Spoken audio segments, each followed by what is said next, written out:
Welcome to Coding, your weekly cybersecurity update where we try to cut through all the noise. We're here to process the latest high-stakes news, give you the context that really matters, and hopefully leave you feeling informed, not just, overwhelmed. And this week was a real study in contrast, wasn't it? It really was. On one hand, you have this incredibly sophisticated, state-sponsored espionage, very long-term thinking, and on the other, Just catastrophic failures from the most basic fundamental security mistakes. exactly, it's a profound level of, you could almost call it digital negligence.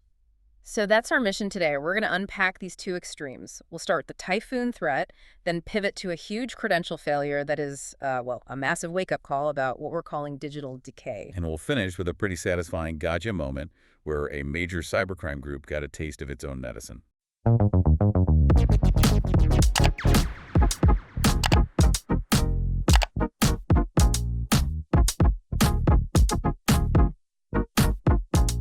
All right, let's start where the stakes feel highest, the geopolitical space. Absolutely. We're diving right into state-sponsored activity, and this one directly impacts the U.S. political scene.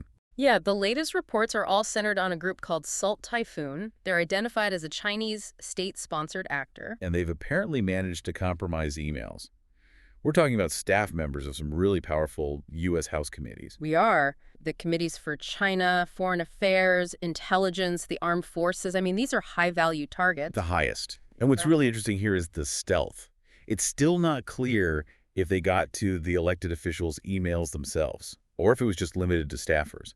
But the goal here seems pretty obvious. It's not a quick smash and grab. This is long-term, quiet espionage, intelligence gathering. Right. And as you'd probably expect, the FBI and the White House are staying very quiet on this. Which is pretty standard for ongoing intelligence matters. Of course. Meanwhile, the Chinese embassy has come out and called the reports unfounded speculation and accusations. Boilerplate denial. Pretty much. But if you look at their history, their operational patterns, this is completely in character for them. Salt Typhoon isn't acting in a vacuum. It's part of a much broader typhoon nexus. Right. I've heard some of these names before. Groups like Volt Typhoon. Exactly. Volt Typhoon, Brass Typhoon, Flax Typhoon, they're all sort of related, and they all share these objectives that align with the Chinese state.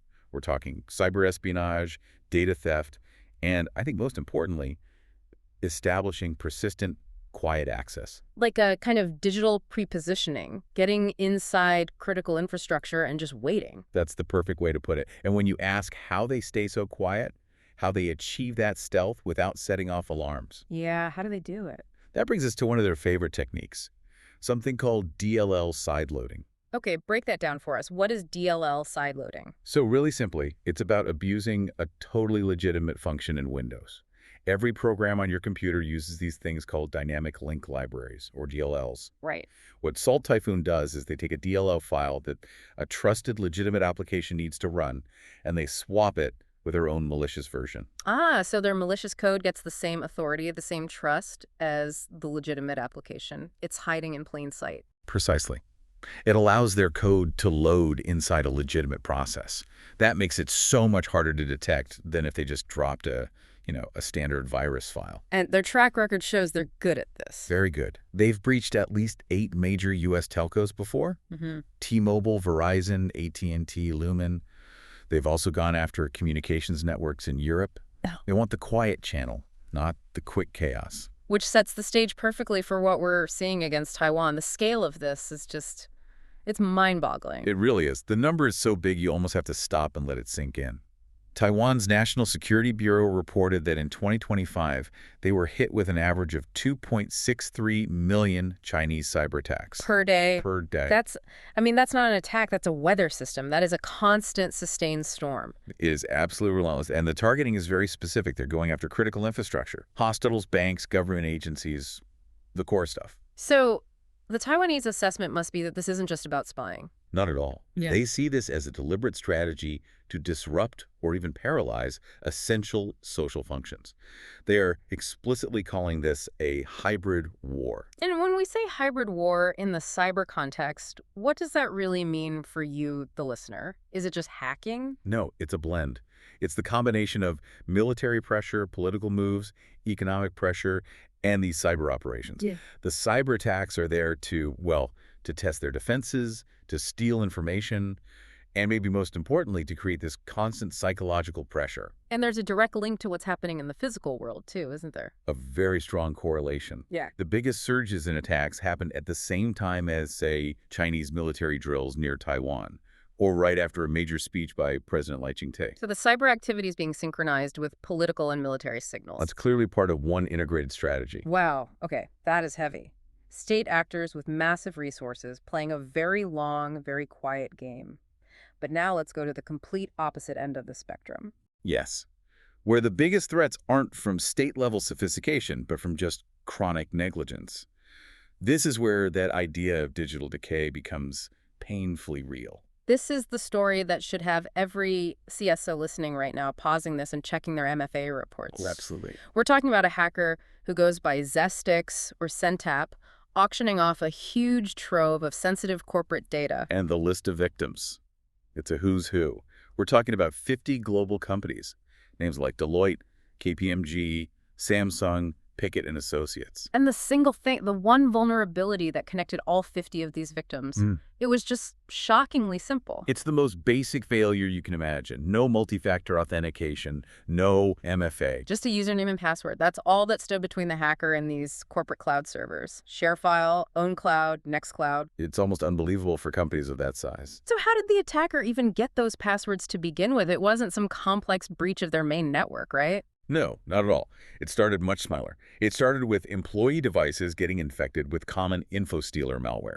Things like Redline, Luma, Vidar. What kind of stuff that just scrapes credentials and cookies saved on a local machine? Exactly. So an employee's laptop gets infected, maybe from a bad download. The malware grabs the corporate cloud login saved in their browser, and because there's no second factor, no MFA. The attacker is just in. They look like a legitimate employee. Instantly. Yeah. But here's the part that really screams digital decay. It's the latency. It's the time factor. Come on. So Pickett and Associates, for example, they lost about 139 gigs of files. But the most critical finding from the analysis was that many of the passwords that worked were years old. Years, not months. Years. That's right. Which means these organizations completely failed at basic credential hygiene. They weren't forcing password rotations, and more importantly, they weren't invalidating old sessions. So the initial infection on that employee's laptop could have happened 2-3 years ago and been totally forgotten about. Exactly. But that old obsolete password just sits there quietly in some malware log file. And then today, Zestix buys that log, tries the password, and finds out it still works. That is the slow compounding effect of digital decay right there. It turns a forgotten mistake into today's catastrophe. It's the ultimate lesson. The threat wasn't a 0 day, it was zero effort. Zero effort to maintain basic security.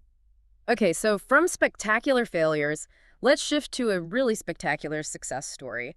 A moment where the good guys managed to turn the table. This is a great one, a really promising development. We're looking at the return and the immediate downfall of the Scattered Lapsus Hunters collective. SLH. SLH, right. That's the group made up of members from Scattered Spider, Lapsus Jar, Shiny Hunters. They did that big Jaguar Land Rover breach. That's them. So they came back on the scene very loud, claiming they pulled off a full breach of the cybersecurity company Resecurity.